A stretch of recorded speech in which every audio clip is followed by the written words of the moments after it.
저는 여러분과 함께 하나님의 진노라는 제목으로 은혜를 나누고자 합니다. 우리가 지난 시간에 살펴본 대로 죄인이 의인되는 것은 오직 믿음으로 가능합니다. 모든 사람의 죄를 대속하기 위해서 십자가에서 죽으시고 부활하신 예수 그리스도를 믿음으로 의롭게 되는 것입니다. 나 같은 죄인이 예수를 믿음으로 의롭게 되어서 천국에 갈 수 있게 되었으니 이 얼마나 은혜가 되고 감사한 일입니까? 정말 이루 말할 수가 없습니다. 그런데 바울은 믿음으로 의롭게 된다는 말씀을 하다가 갑자기 오늘 본문에서 하나님의 진노라고 하는 듣기에 거북하고 달갑지 않은 그런 이야기를 지금 하고 있습니다. 조금 전까지만 해도 하나님의 아들 예수 그리스도를 이 땅에 보내신 하나님의 그 사랑을 이야기하고 좋은 소식, 이 복음을 이야기했는데 지금은 갑자기 하나님의 진노 이야기를 하고 있는 겁니다. 그럼 왜 바울은 하나님의 진노 이야기를 꺼냈을까요? 그것은 바로 우리 인간의 실존을 알려주기 위해서입니다. 우리 인간이 과연 어떤 처지에 있는지 그 정확한 사정을 알려주기 위해서 그 정확한 상황을 알려주기 위해서 하나님의 진노 이야기를 꺼낸 겁니다. 사람이 자신의 실존을 알아야 하나님의 은혜를 진정으로 사모하게 되고 예수 그리스도를 바로 믿게 되고 그리고 하나님께 진정된 감사를 할 수 있기 때문에 하나님의 진노 이야기를 하고 있는 겁니다. 여러분, 아담 이후 모든 인간은 다 타락한 본성을 가지고 있습니다. 타락한 본성으로 인해서 사람들은 이 세상에서 생각과 말과 행동으로 하나님과 사람들을 향해서 각종 죄를 지으며 살아가고 있습니다. 이런 죄인에게 마땅한 것은 하나님의 진노일 수밖에 없습니다. 이것을 사도 바울은 오늘 본문 18절에서 이렇게 지적하죠. 다 같이 다시 한번 오늘 18절 말씀 읽겠습니다. 시작! 하나님의 진노가 불의로 진리를 막는 사람들의 모든 경건하지 않음과 불의에 대하여 하늘로부터 나타나라니. 여기 보면 하나님의 진노라는 말이 나오는데 여기서 우리가 알아야 될 것은 하나님은 아무 이유 없이 인간들한테 감정적인 분노를 터뜨리는 분이 아니시라는 겁니다. 사람들은 종종 자신의 감정을 이기지 못해서 성을 내고 얼굴이 확 붉어지면서 화를 내고 그러지만 하나님은 그런 진노를 하지 않으십니다. 하나님은 선하시고 인자하시고 은혜와 긍휼과 사랑이 풍성하신 분이십니다. 그러나 그럼에도 하나님은 죄와 불의에 대해서만큼은 아주 무섭게 진노하십니다. 왜냐하면 하나님은 죄를 전혀 용납하실 수 없는 거룩한 분이시기 때문입니다. 즉 하나님의 진노는 단순히 노를 바라는 것이 아니라 죄를 조금도 용납하지 못하는 당신의 그 거룩한 성품에서 나오는 반응인 겁니다. 하박국 1장 13절에 보면 주께서는 눈이 정결하심으로 악을 참아보지 못하시며 패역을 참아보지 못하시거늘이라고 되어 있습니다. 이 죄악과 패역을 참아보지 못하시기 때문에 죄악과 패역에 대해서 나타나는 하나님의 반응이 뭐냐면 바로 진노라고 하는 겁니다. 사람이 악을 아무리 범해도 아무 반응이 없고 불의를 행해도 이에 대해서 무감각한 하나님을 우리는 생각할 수가 없습니다. 하나님은 거룩하시고 공의로우시기 때문에 반드시 죄에 대해서는 진노하셔야 합니다. 그런데 오늘 본문을 자세히 보면 이 불의라는 단어가 2번 나오고 있습니다. 앞에 한 번, 뒤에 한 번 나오는데 이 단어는 같은 단어이지만 문맥에서 그 의미가 의미하는 바가 조금 다릅니다.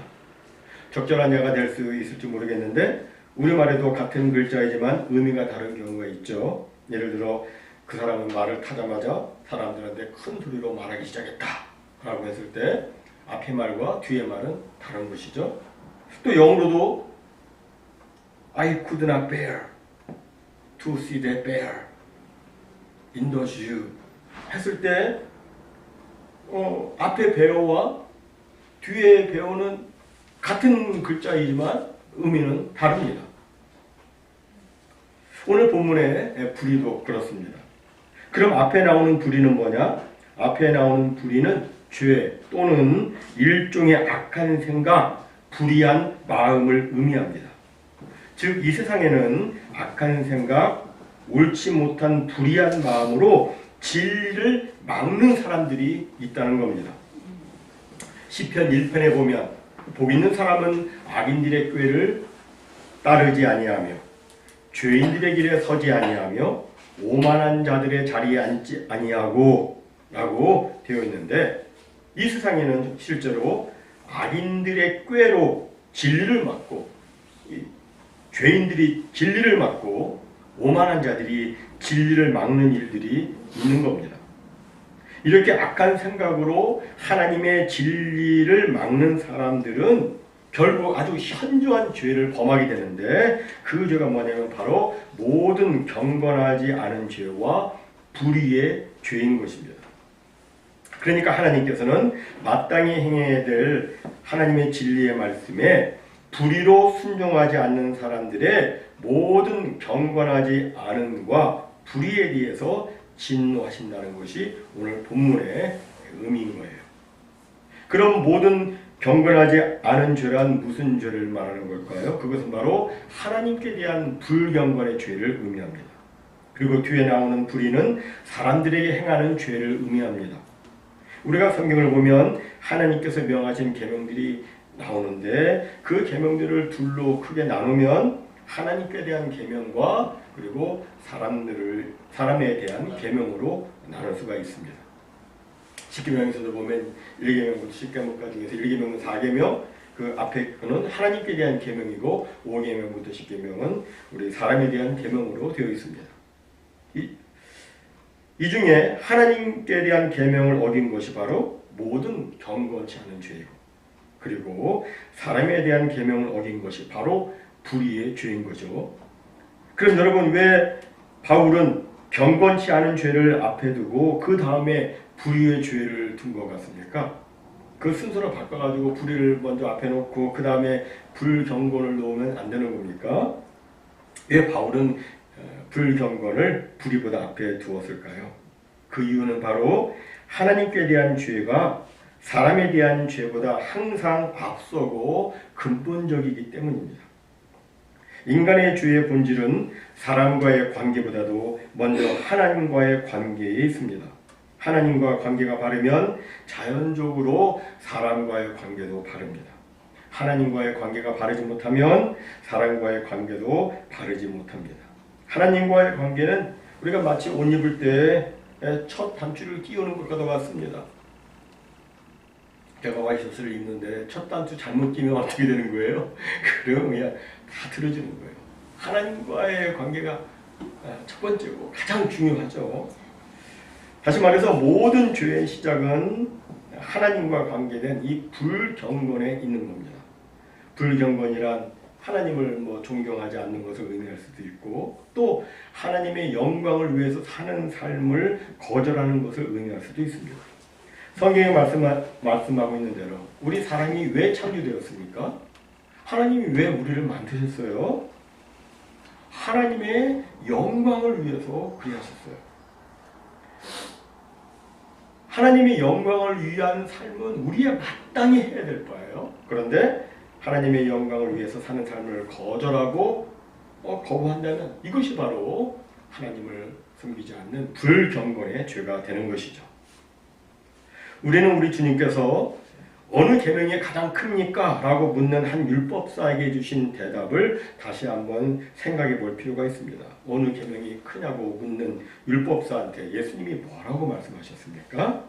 내 마음을 다하고 목숨을 다하고 뜻을 다하고 힘을 다해서 주 너의 하나님을 사랑하라고 하셨습니다. 여러분, 우리가 우리의 전 존재로 사랑해야 할 분은 오직 하나님이십니다. 우리는 하나님께 영광 올려드리는 삶을 우리 인생의 최고의 목적으로 삼아야 합니다. 우리는 하나님의 뜻을 제일로 구해야 되고 언제 어디서나 하나님의 영광을 위해서 살아야 돼요. 먹든지 마시든지 무엇을 하든지 하나님의 영광을 위해서 살아야 됩니다. 이것이 바로 경건입니다. 그런데 만약 하나님을 제일로 생각하는 이 경건이 없으면 어떻게 됩니까? 그건 마치 전등에 빛이 없는 것과도 같습니다. 음식은 가만히 놔두면 썩고 사람이 살지 않는 집은 폐허가 됩니다. 불경건하면 그 인생은 어두워집니다. 도덕적으로 썩고 곰팡이가 생깁니다. 하지만 경건하면 그의 삶에는 밝은 빛이 비춰지고 거룩하신 성령의 역사가 나타나게 됩니다. 여러분, 우리 사람에 있어서 가장 큰 죄는 하나님께 대한 불경건의 죄입니다. 사람에게 있어서 가장 큰 문제는 하나님과의 관계 문제인 거예요. 그래서 이 불경건의 죄가 이 불의의 죄보다 앞서 나오게 됩니다. 이게 중요한 거예요. 가장 중요한 겁니다. 그럼 하나님의 진노가 어떻게 나타나는가? 성경을 보면 하나님의 진노는 매우 다양하게 나타납니다. 적게는 죄를 범한 그 사람의 양심 속에서 그가 느끼는 가책으로 하나님의 진노가 나타나기도 하고, 가장 적게는 그렇게 나타나기도 해요. 그런데 크게는 마치 소돔과 고모라 성이 멸망한 것처럼 그렇게 온 공동체 모두에게 하나님의 진노가 나타나기도 합니다. 또 하나님의 진노는 인간의 육신의 고통으로 나타나기도 하고, 모든 피조물 자연계에 하나님의 진노가 나타나기도 합니다. 즉 하나님의 진노는 죄가 있는 곳이면 어디서든지 나타나는 겁니다. 그럼 하나님의 진노는 언제 나타나는가? 이에 대해서 디모데전서 5장 24절에서는 이렇게 말씀합니다. 어떤 사람들의 죄는 밝히 드러나 먼저 심판에 나아가고 어떤 사람들의 죄는 그 뒤를 쫓나니. 무슨 의미의 말씀이냐면 어떤 사람의 경우에는 죄에 대한 심판이 즉각적으로 나타나지만 어떤 사람의 경우에는 심판이 뒤로 미뤄진다는 겁니다.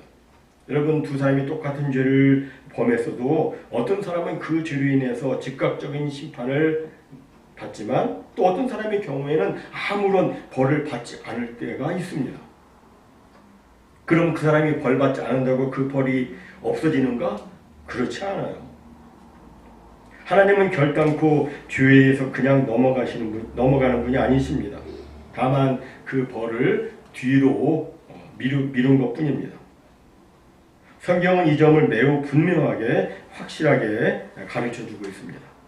우리가 살다 보면 어떤 사람들은 막 죄를 막 짓는데도 무사한 것처럼 보이고 그들에게 아무 일도 일어나지 않는 것처럼 보이기 때문에 과연 하나님이 살아계시는가? 과연 하나님이 계시는가? 하는 그런 의문이 들기도 합니다.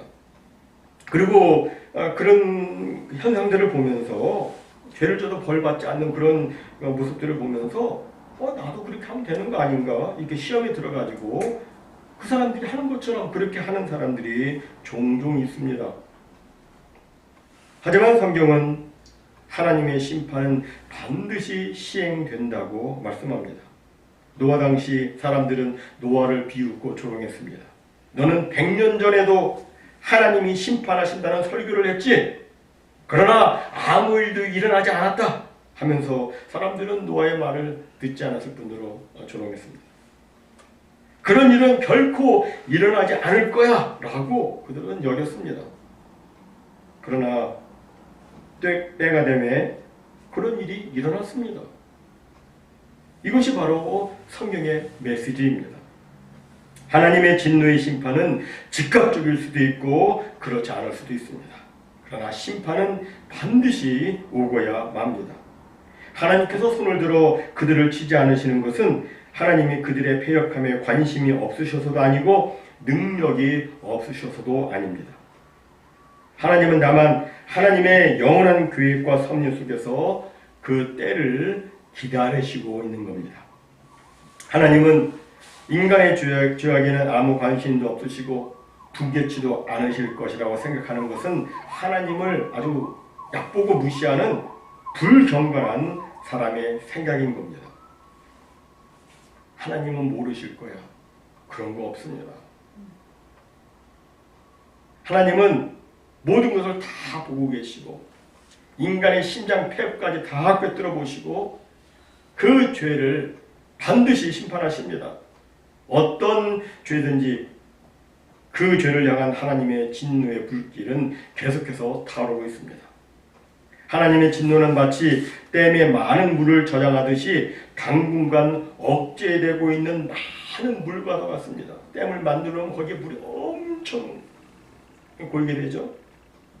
사람이 죄를 범함에 따라서 그 물의 양은 점점 늘어나게 될 것이고 그 높이는 점점 높아질 것입니다. 그리고 그 물이 멈추지 않고 모아지는 시간이 길면 길수록 그 물이 터졌을 때의 속도와 힘은 그만큼 더 커지게 될 것입니다. 그때가 되면 한마디로 폭망하는 겁니다. 따라서 지금 하나님의 진노의 심판을 받지 않는다고 마음을 굳게 해가지고서 자꾸 죄를 반복하는 것은 지극히 어리석은 것입니다. 더욱이 하나님의 심판이 지금 이 세상에서 시행되지 않는다 할지라도 하나님의 마지막 심판은 또 반드시 시행될 것이기 때문에 우리는 이 어리석은 마음을 버리고 늘 하나님 앞에서 하나님을 두려워하면서 살아야 하는 것입니다. 예수님께서는 누가복음 12장 4절과 5절에서 이렇게 말씀하셨습니다.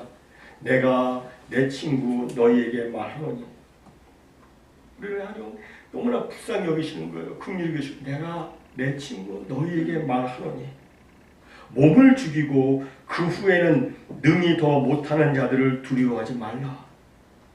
마땅히 두려워할 자를 내가 너희에게 보이리니 곧 죽인 후에 또한 지옥에 던져넣는 권세 있는 그를 두려워하라. 내가 참으로 너에게 이르노니 그를 두려워하라. 여러분, 하나님의 진노는 크고 두렵습니다. 죄를 미워하시는 하나님의 진노는 맹렬합니다.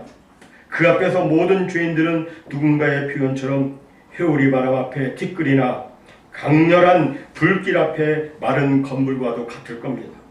그리고 마른 먼지 속에서 꿈틀거리며 뒹구는 연약한 벌레와도 같을 겁니다.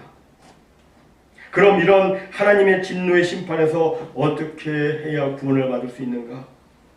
참으로 감사한 것은 성경은 죄에 대한 하나님의 진노만을 선포하고 있지 않다는 겁니다. 하나님의 진노를 말씀하는 성경 구절 앞뒤 옆에는 항상 하나님께서 내신 피할 길이 있습니다. 하나님의 진노에 대해서 언급하고 있는 오늘 본문 18절 말씀도 가만 보면 바로 앞에 17절에 있는 하나님께서 내신 구원의 길 그 다음에 나와 있습니다. 즉 하나님께서는 모든 경건치 않음과 불의에 대해서 진노하시는 그 순간에도 복음을 통해서 의롭게 되어 구원을 받을 수 있는 길을 보여주시고 있는 겁니다. 또 로마서 6장 23절에 보면 죄의 삭은 사망이요 하나님의 은사는 그리스도 예수 우리 주 안에 있는 영생이니라 라고 말씀하고 있습니다. 여기서도 보면 죄에 대한 하나님의 진노로 사망이 사람에게 임했다고 선포하고 있지만 그 말씀 그것으로 끝나지 않고 그 다음에 뭐라고 되어 있어요? 복음이신 우리 주 예수 그리스도를 통해서 우리에게 영생을 선물로 주신다고 말씀하고 있습니다. 실로 디모데전서 2장 4절 말씀처럼 하나님은 모든 사람이 구원받기를 원하시고 있습니다. 모든 사람이 다 진리를 알아서 그 진리 안에서 자유케 되는 것을 하나님은 원하시고 있습니다. 그래서 불경건과 불의에 대해서 진노하시면서도 구원의 길을 내주셨는데 그 구원의 길은 바로 우리 구주 예수님이신 겁니다. 따라서 우리는 오직 예수 안에 있어야 되는 거예요. 왜냐하면 오직 예수 안에서만 하나님의 맹렬하고도 영원한 진노를 피할 수 있기 때문입니다. 예수님 떠나면 하나님의 그 무서운 진노를 피할 수가 없어요. 예수님이 세상죄에 대한 하나님의 진노를 친히 다 받으셨기 때문에 예수 안에 있을 때 우리는 살 수 있는 겁니다. 사랑하는 성도 여러분, 우리는 항상 우리가 살아도 죽어도 항상 예수 그리스도 안에 있어야 돼요. 항상 예수님 안에 있어야 돼요. 그리고 절대로 하나님을 향한 불경건함과 사람들에 대한 불의 속에서 살지 말고 하나님을 전적으로 사랑하는 참 경건과 이웃을 사랑하는 참 의로 우리는 살아야 하는 것입니다. 모쪼록 우리 모두 하나님을 참으로 사랑하고 하나님의 영광을 위하는 참 경건의 삶을 사시기를 바랍니다. 그리고 이웃을 내 몸과 같이 사랑하는 참 의의 모습으로 사시기를 바랍니다. 그래서 하나님의 진노가 아닌 하나님의 그 놀라운 은혜와 축복과 그 영광을 날마다 하늘로부터 풍성히 받아 누리는 우리 모두가 다 되시기를 주님의 이름으로 축원합니다. 아멘.